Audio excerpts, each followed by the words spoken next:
This news is presented by BK hardware store, Didwi Tikar, Hamirpur. सभी प्रकार के paint, hardware, plywood, timber, tiles और marble के लिए संपर्क करें।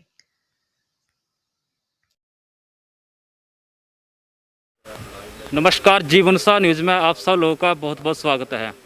जैसा कि आप सब लोग जानते हैं कि देश प्रदेश में कोरोना महामारी का प्रकोप दिन प्रतिदिन बढ़ता ही जा रहा है, जिसको देखकर प्रदेश सरकार ने ये निर्णय लिया था अभी हाल ही में कि कोरोना कर्फ्यू को और 10 दिनों के लिए बढ़ा दिया गया था, जो कि ये कोरोना कर्फ्यू 26 मई तक बढ़ा दिया गया है।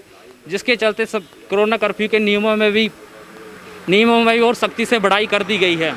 तो जैसा कि आज हम आपको लेके आए महरे के बड़ी बाज़ार में, जो कि यहाँ पे निरंकारी संस्था द्वारा जो निरंकारी संस्था के संचालन के मिशन के तहत बड़ी बाज़ार को जो है सैनिटाइज़र किया जा रहा है।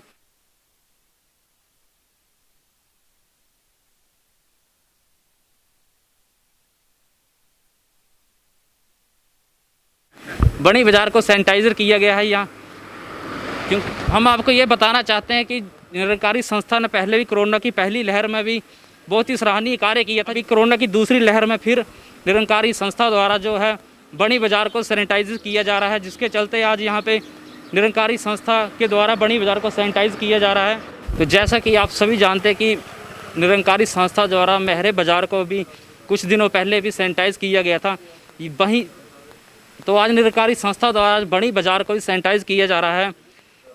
और यहाँ पे स्थानीय विधायक बड़सर के स्थानीय विधायक कांग्रेस के विधायक श्री इंद्रदत्त लखनवाल भी मौके पर आए हुए हैं, वो भी उनके और पंचायत के प्रधान भी यहाँ पे साथ में है, जो कि सैनिटाइजर कार्य करवाने में अपना पूर्ण सहयोग दे रहे हैं। तो चलिए हम आपकी बात करवाते हैं निरंकारी संस्था के संचालक राजेश कुमार जी से। सर, बहुत बहुत स्वागत है आपका जीवन उत्साह न्यूज़ पर। थैंक यू सर, नमस्कार। सबसे पहले तो मैं जीवन उत्साह न्यूज़ का बहुत बहुत धन्यवाद करता हूँ, जो इस महामारी के दौरान आगे आकर लोगों को जागरूक करने का दिन रात प्रयास कर रहे हैं। मैं संत निरंकारी मिशन ब्रांच महरे की तरफ से आपके माध्यम से ये कहना चाहता हूँ कि हम पिछले कुछ दिनों से लगातार ये सैनिटाइज अभियान हमने चलाया हुआ है। हमारे सेवा दल के वॉलंटियर, उन्होंने टिप्पर पंचायत, बलिया पंचायत, पूरा महरे बड़सर सारे वार्डों को और आज बड़ी बाज़ार में इस अभियान को लेके आए हैं, सैनिटाइज पूरे बाज़ार को कर रहे हैं। और हमारे साथ आज हमारे कांग्रेस के विधायक इंद्रदत्त लखनपाल जी भी मौजूद हैं, यहाँ के निजी प्रधान भी हमारे साथ मौजूद हैं। मैं सभी का इनका भी धन्यवाद करता हूँ और यही कहना चाहता हूँ कि संत निरंकारी मिशन आज मानवता की सेवा के लिए प्रयासरत है। जहाँ जहाँ भी इन नौजवानों के वॉलंटियर की ज़रूरत हो रही है, प्रशासन के सहयोग से हम सारे ये कार्य, प्रशासन का भी हम सहयोग कर रहे हैं। और यही आपके माध्यम से मैं लोगों को भी आह्वान करना चाहता हूँ कि इस दौरान सारे ही मिलके आगे आएँ और अपना अपना सहयोग दें, क्योंकि हम देख रहे हैं कि मानवता कितनी शर्मसार आज हो रही है। तो मैं आपके माध्यम से ये ज़रूर कहना चाहूँगा कि मानवता की सेवा के लिए हम सारे ही आगे आएँ और मानव सेवा करें। यही सबसे बड़ा मानव का धर्म है और यही हमारे मिशन की विशेषता भी है, यही हमारे मिशन की शिक्षा भी है। और अंत में एक बार पुनः मैं आपका जीवन उत्साह न्यूज़ का धन्यवाद करता हूं, जो इस कोरोना काल में आगे आकर लोगों को जागरूक कर रहे हैं। धन्यवाद। सर, कोरोना को लेकर आप लोगों का क्या मैसेज देना चाहते हैं? मैं यही मैसेज लोगों को देना चाह रहा हूँ कि इस दौरान सारे ही लोग जो हैं वो घरों में रहें, सुरक्षित रहें। जो सरकार की गाइडलाइन है, 2 गज की दूरी बना के रखें, हमेशा हाथों को सैनिटाइजर का प्रयोग करें और अनावश्यक घर से बाहर ना निकलें, ऐसा मैं लोगों को आह्वान करना चाहता हूँ। तो जैसा कि आप अभी निरंकारी संस्था के संचालक राजेश जी ने आपको बहुत ही अच्छा मैसेज दिया कि आपको अगर घर से बाहर जाना है तो हैंड सैनिटाइजर साथ में ज़रूर रखें, क्योंकि कोरोना महामारी का प्रकोप दिन प्रतिदिन बढ़ता ही जा रहा है। तो सभी लोगों से हम भी यही आग्रह करना चाहते हैं कि आप अगर घर से बाहर जा रहे हैं तो अपने पास हैंड सैनिटाइजर जरूर रखें, 2 गज की दूरी बनाकर रखें, मास्क का सही से प्रयोग करें। तो चलिए हम यहाँ पे हमारे साथ में मौजूद हैं बड़ी पंचायत के प्रधान भी, हम उनसे ही बात करना चाहेंगे। नमस्कार मैम, बहुत बहुत स्वागत है आपका जीवन उत्साह न्यूज़ पर। नमस्कार जी। अब कोरोना महामारी को लेकर जैसे बड़ी बाज़ार को सैनिटाइज किया जा रहा है, उसको लेकर आप क्या कहना चाहते हैं? पहले तो मैं निरंकारी संस्था का बहुत बहुत धन्यवाद करना चाहूँगी। बहुत ही अच्छा इस टाइम में ये बहुत ही अच्छा कार्य कर रहे हैं। इस टाइम हमें इस तरह के सामाजिक सहयोग की बहुत ज़्यादा ज़रूरत है। और मैं इतना कहना चाहती हूँ कि लोग घबराएं ना। इस टाइम हम सब बहुत घबरा रहे हैं, एक दूसरे से डरे ना, परस्पर सहयोग करें, उचित दूरी का पालन करें। उससे थोड़ा सा हम कोविड से भी बचेंगे, सामाजिक दूरी रखें। बाकी सैनिटाइजेशन, अपने आसपास सफाई ज़रूर रखें। लोगों से बातचीत करते हुए थोड़ा डिस्टेंस मेंटेन करके रखें। बाकी घबराएं ना, मन ना छोड़ें, पॉजिटिविटी के साथ आगे बढ़ें। पंचायती स्तर पर भी क्या कुछ ऐसा कार्य किए जा रहा है कोरोना के, जिस तरह से मामले बड़ी पंचायत में आ रहे हैं? या हमारी पंचायत में जो बहुत अच्छी मॉनिटरिंग हो रही है, बहुत ज़्यादा केसेस नहीं है। इतने केसेस तो उस टाइम चलो होते, हर कम्युनिटी स्प्रेड नहीं है, एक ही फैमिली से केसेस अगर हैं तो ना। बाकी लोग बहुत अच्छा अपना ध्यान रख रहे हैं, मेडिकल फैसिलिटीज़ भी मिल रही हैं लोगों को। क्या पंचायती स्तर भी सैनिटाइज किया जा रहा है हर वार्ड गाँव को? किया जा रहा है।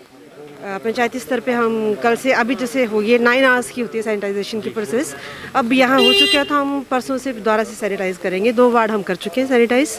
बाकी हम रेगुलर इंटरवल ऑफ टाइम जो है वार्ड्स को सैनिटाइज करेंगे। कोरोना महामारी को लेकर आप लोगों का क्या मैसेज देना चाहते हैं? अपना ध्यान रखें, अपने परिवार का ध्यान रखें, सुरक्षित रहें, ठीक है। सामाजिक सहयोग भी बनाए रखें, एक दूसरे से मन से दूरी ना बनाएं। फिजिकल डिस्टेंस बनाएं, बट मन से एक दूसरे से दूरी ना बनाएं, एक दूसरे से सहयोग करें, मनोबल ना गिराएं एक दूसरे का, मिलजुल के रहें। तो जैसा कि आपने सुना ही है कि बड़ी पंचायत के प्रधान ने लोग बहुत ही अच्छा मैसेज दिया है यहाँ के लोगों को कि अगर मास्क का प्रयोग करें, सैनिटाइजर का प्रयोग करें। उनके द्वारा एक बहुत ही अच्छा कार्य किया जा रहा है कि पंचायत के तौर पे भी ये हर गांव को, हर वार्ड को भी सैनिटाइज कर रहे हैं। तो हमारे साथ यहाँ पे मौजूद हैं कांग्रेस के विधायक श्री इंद्रदल लखमा जी से, हम उनसे ही बात करना चाहेंगे। सर बहुत बहुत स्वागत है आपका जीवन साथी। थैंक यू जी, धन्यवाद। सर जैसा कि आज कुमार को आपकी उपस्थिति में सैनिटाइजर की जा रहा है, आप इसको लेकर क्या कहेंगे? देखिए, और ये संत निरंकारी जो मिशन है मेरे ब्रांच, इनका मैं धन्यवाद करना चाहूँगा कि पिछले 1 हफ्ते से जो है लगातार ये विभिन्न क्षेत्रों में जाके जो है विभिन्न एरियाज़ को सैनिटाइज कर रहे हैं।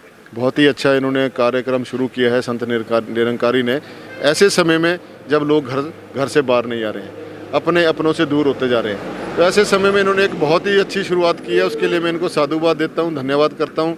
और भी लोगों से मैं निवेदन करता हूँ कि जो इस प्रकार के कार्यक्रम हैं वो ज़रूर करें अपनी अपनी पंचायत में, अपने अपने क्षेत्र में, ताकि क्योंकि आज इन्होंने शुरुआत करी है और ये जो इन्फेक्टेड एरिया में जो ये सैनिटाइजेशन कर रहे हैं, इसका जो प्रभाव है 8 से 10 घंटे रहता है। तो इसके बाद जैसे लगातार इन इलाकों में जहाँ ज़्यादा पॉजिटिव केसेस आ रहे हैं, वहाँ पर सैनिटाइजेशन होना बहुत लाजमी है। तो अभी वैसे तो पंचायत को भी अधिकार दिए हैं सरकार ने कि वो भी उनके लिए फंड्स भी अवेलेबल किए हैं, तो पंचायत भी अपने स्तर पर करेगी, लेकिन और ज़्यादा सैनिटाइजेशन किया जाना बहुत ज़रूरी है। और मैं सरकार से भी मांग करूंगा कि जो उन्होंने 25,000 रुपये का जो एक कट अमाउंट रखा है वो ना काफ़ी है एक पंचायत के लिए, तो उसको भी बढ़ाया जाए, क्योंकि सैनिटाइजेशन होना बहुत ज़रूरी है। गाँव में जिस प्रकार से कोरोना के जो पेशेंट गाँव में फैल रहे हैं डे बाई डे, और मृत्यु का जो ग्राफ है दिन पर दिन बढ़ता जा रहा है, उसको मद्देनज़र रखते हुए हमें एहतियात के तौर पर सैनिटाइजेशन और ज़्यादा करने की ज़रूरत है। और सरकार को इसमें और फंड्स जो है वो पंचायतों को देने की ज़रूरत है, ये मैं समझता हूँ। और दूसरे जितने भी हमारे NGOs हैं और भी जो लोग हैं, इसमें बढ़ चढ़ कर भाग लें सफाई के कार्यक्रम में। और जो पॉजिटिव जहाँ पर आ जाते हैं लोग, वह उस एरिया के लोगों को भी मेरा संदेश रहेगा कि वो घरों में रहें।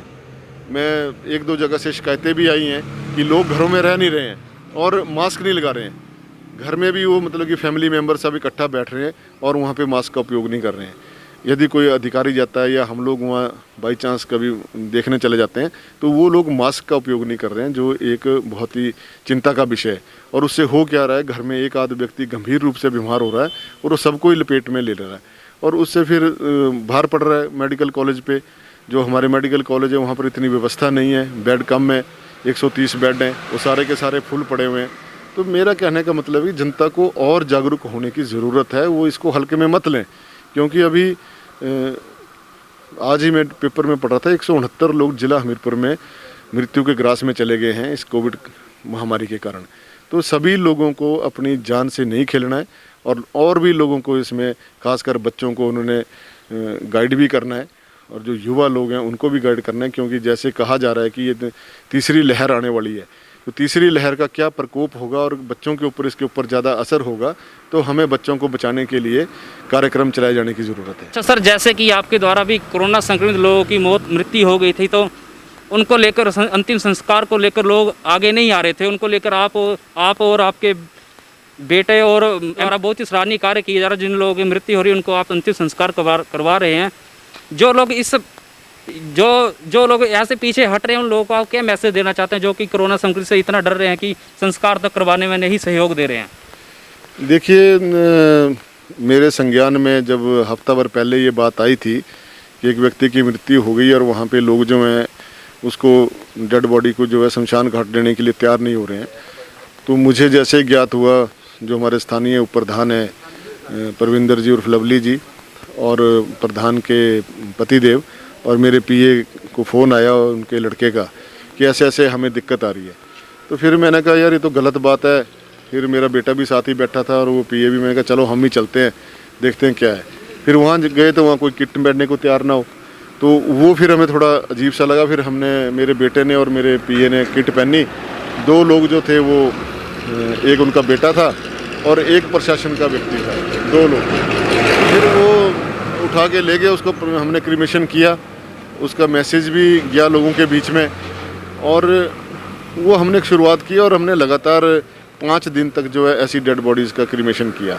और इसमें मैं कहना चाहूँगा सभी अपने इलाका निवासियों को कि इसमें कोई डरने वाली बात नहीं है। देखिए, जब व्यक्ति की मृत्यु हो जाती है तो उसका कोरोना वायरस जो है जिसमें उसको लपेटा जाता है वो बाहर नहीं आता है उसका वायरस। तो ये जो एक धारणा हमारे अंदर फैल गई है कि नहीं इसको हम छुएंगे तो पता नहीं मुझे भी वायरस लग जाएगा, ऐसा नहीं है। और जब उसको मुखाग्नि दे दी जाती है डेड बॉडी को, तो उसका जो टेम्परेचर वो 6000 डिग्री तक पहुंच जाता है और एक वायरस को ख़त्म करने के लिए 75 डिग्री का जो है टेम्परेचर चाहिए होता है। तो ये घबराने वाली चीज़ें नहीं है। और आखिरकार हम सामाजिक प्राणी हैं और जिस प्रकार से जो लोग विमुख हो रहे हैं ऐसे घटनाक्रमों से, वो बहुत ही चिंता का विषय है। क्योंकि आज से 1 महीना पहले हम सारे कार्यक्रम कर रहे थे, शादी ब्याह के कार्यक्रम कर रहे थे, धार्मिक कार्यक्रम कर रहे थे, वहाँ लोग नाच रहे थे, गा रहे थे और तरह तरह के व्यंजन खा रहे थे। आज एकदम से इस बीमारी की वजह से ऐसा क्या हो गया कि आप लोग एक दूसरे से विमुख हो गए, घर के लोग भी कतरा रहे हैं। तो ये कोई अच्छी बात नहीं है और अच्छी परंपरा नहीं है। और इसमें सरकार को चाहिए कि वो भरोसा दे आम जनता को कि घबराने की बात नहीं है, कि वो जो उनके पैरामीटर्स बने हुए हैं कि 4 या 5 आदमी जाएंगे किट पहन के और क्रीमेशन करेंगे। कई जगह देखने को मिल रहा है हमें कि लोग जो हैं अपने कोई अपनी माँ को कंधे पे उठा के चला हुआ है, कोई अपने बेटे को कंधे पे उठा जाए। ये बहुत ही शर्मनाक विषय है हमारे लिए, समाज के लिए, जो आज दम भरते हैं, बड़ी बड़ी बातें करते हैं कि हम इंसानियत के लिए ये करेंगे वो करेंगे, आज वो आगे नहीं आना, वो एक बहुत चिंता का विषय है। तो इसमें घबराने वाली कोई बात नहीं है। हमने खुद 5 डेड बॉडियों को ठिकाने लगाया तो हमें तो कुछ नहीं हुआ। सिर्फ वो अपना ख्याल रखना होता है, अपने को सैनिटाइज़ करना पड़ता है, अपने घर को सैनिटाइज़ करना पड़ता है, बाकी कुछ नहीं है। और दिल मजबूत रखना पड़ता है। मृत्यु तो निश्चित है, किसी की भी हो सकती है, बीमारी किसी को भी लग सकती है। तो ऐसा तो नहीं है कि अगर मेरे गांव में मृत्यु हुई तो मेरी नहीं होगी। तो इस प्रकार से सभी को मिलजुल के इसमें आगे बढ़कर काम करना चाहिए। अब इसको लेकर लोगों को क्या मैसेज देना चाहते हैं? लोगों को मैं यही मैसेज देना चाहता हूँ कि वो विद इन द पैरामीटर्स, जो सरकार के नियम है उसमें रहकर अगर वो लोगों की मदद करते हैं तो उनको कुछ होने वाला नहीं है। और जो लोग पॉजिटिव हैं गांव में, उनको भी मैं देखने को मुझे आता है कि लोग उनको पानी तक नहीं पीने देते हैं या उनको किसी चीज़ में खाना नहीं खाने देते हैं। और ये भी एक बहुत गलत सी प्रथा पड़ गई है। यदि कोई गांव पॉजिटिव हो जाता है, कंटेनमेंट जोन बन जाता है, तो वहाँ तक उनकी मदद करना भी हमारा फ़र्ज बनता है। और कई जगह मुझे पानी की डिमांड आई कि हमें पानी नहीं मिल रहा, फिर हमने पानी के टैंकर तक उनको भेजे। तो ये सारे काम इस प्रकार के करने पड़ते हैं। अगर हम नहीं करेंगे तो कौन करेगा फिर? जी, तो जैसा कि अभी हम आपके बीच में लेके आए थे कांग्रेस के विधायक इंद्र लखनपाल जी ने, तो उन्होंने बहुत ही अच्छा मैसेज दिया। उन्होंने समाज में एक ऐसा काम किया जिसको लेकर लोगों को शायद ही जिस कार्य को करने के लिए लोग पीछे हट रहे थे, उसको लेकर आज विधायक इंद्र लखनपाल जी ने भी कुछ ही समय पहले कोरोना संक्रमित से जिन लोगों की मौत हो गई थी उन लोगों को अंतिम संस्कार करवाया था। तो उन्होंने आज बहुत ही अच्छा मैसेज दिया सभी लोगों की 2 गज की दूरी बना के रखें, मास्क का प्रयोग करें, सैनिटाइजर का प्रयोग करें। और किसी कोरोना संक्रमित आके आस पड़ोस में मौत हो जाती है तो आप पैनिक ना हो, आप बल्कि उस परिवार की बढ़ चढ़कर सहायता करें, या जिस तरह से सहायता हो सके आप उसको करने में पूर्ण प्रयास करें। तो इसी के साथ आप बने रहिए जीवन उत्साह न्यूज़ के साथ। बहुत बहुत धन्यवाद।